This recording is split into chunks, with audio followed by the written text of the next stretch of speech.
Hey everybody, and thanks for watching Woodcrest Bonsai. In this video I'm going to work on another Crepe Myrtle. This is the exact same variety as the one I did this morning, although I don't know the variety, so I'm sorry. This is a much taller tree, a whole different character, and this one also flowered last summer because you can actually see the seed heads. So when the flowers fade, then the seed heads make a little round capsule that then opens, and then the seeds are little samaras like a maple. I wonder if there's any seed in here. A couple. There's a couple seed like right there. But I'm not worried about the seed. So this tree is going to get a root pruning and a trimming. And if we look at the structure, it's going to be a very open, feminine tree. We have the trunk line, comes up here, and then comes up here, and then comes up here, and the apex is up into here. So the first thing I'm going to do, and also it has suckers at the base just like the other one. So the first thing I'm going to do is just cut a lot of the limbs way back. Just going to cut them way back.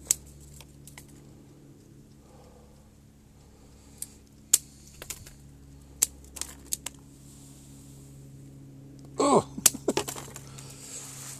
Come back up here. And so, we've got our movement here and here and here, and then I probably want this as the apex here. So I'm going to take my concave cutters and get rid of this one entirely,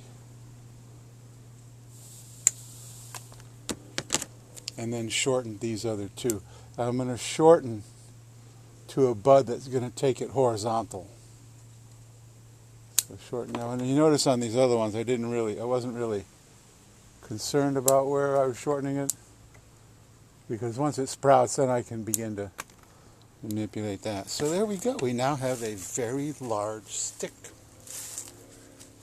But crepe myrtle grow very quickly, and in no time at all, once it sprouts with some proper care, it will fill in no time.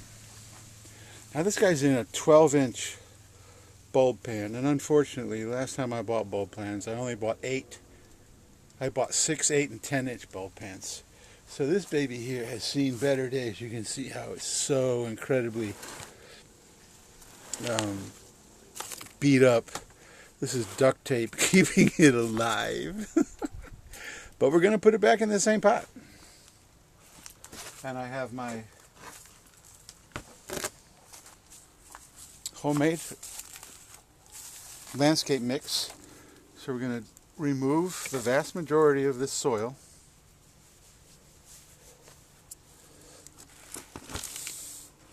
And this is nowhere near as degraded as the last one. And then we're just going to do the same thing though. Get rid of most of this old soil. And I can put this old soil into my garden compost. Not the compost I use to make my bonsai soil, but the compost that I use to grow my flowers in and my veggies. Like right now, even though it's the end of January, I have onions and potatoes in the ground growing. Because in Zone 10, as they say around Christmas, 'tis the season.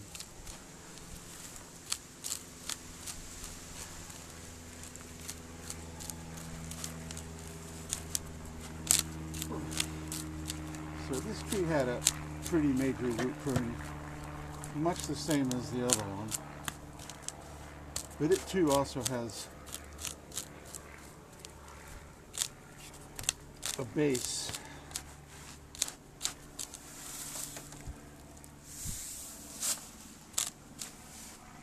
Come on, baby.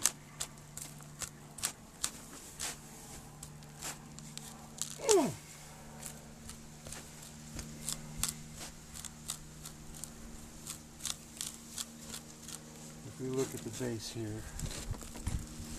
There's a big old chunky base.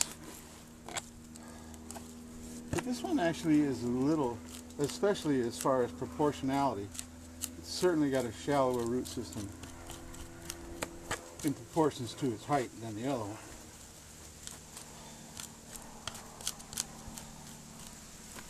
And since this thing's in training, I'm not really sure I need to completely remove all this old soil.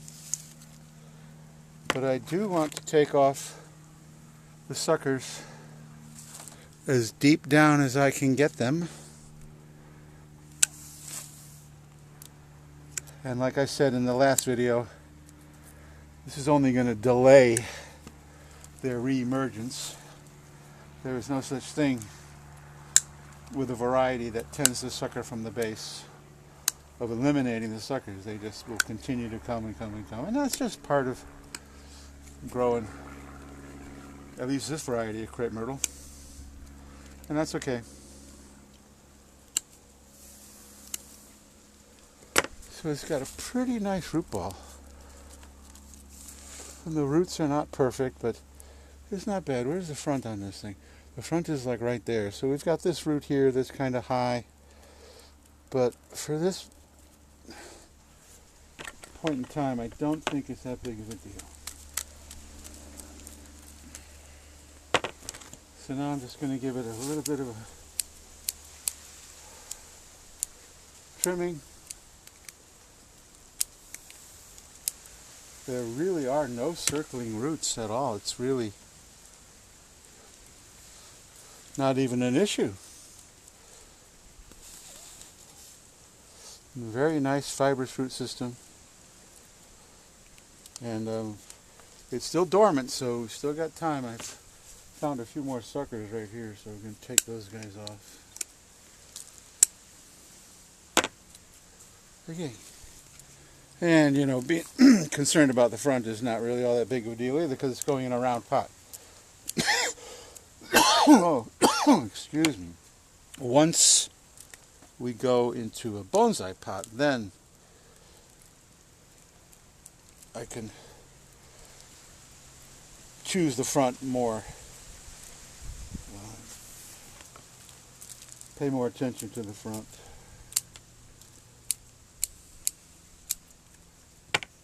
Okay, so now let's get rid of that crud.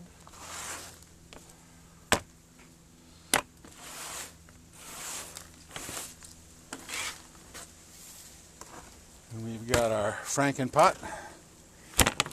And wow, it was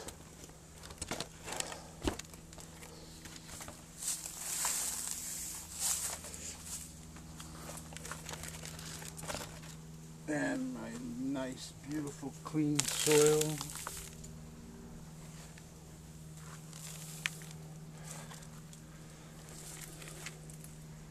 And pop that guy pretty much right in the middle.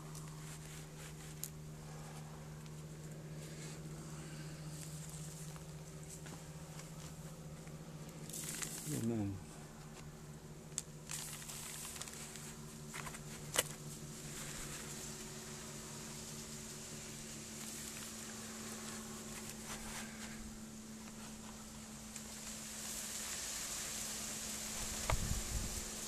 and this tree I really didn't do much as far as cutting back the new growth. You know, when it grows to 5, cut it back to 1 or 2. I did very little of that last year. So it's now time to do that, to create more ramifications, so I don't have to keep just cutting it off to be stumps.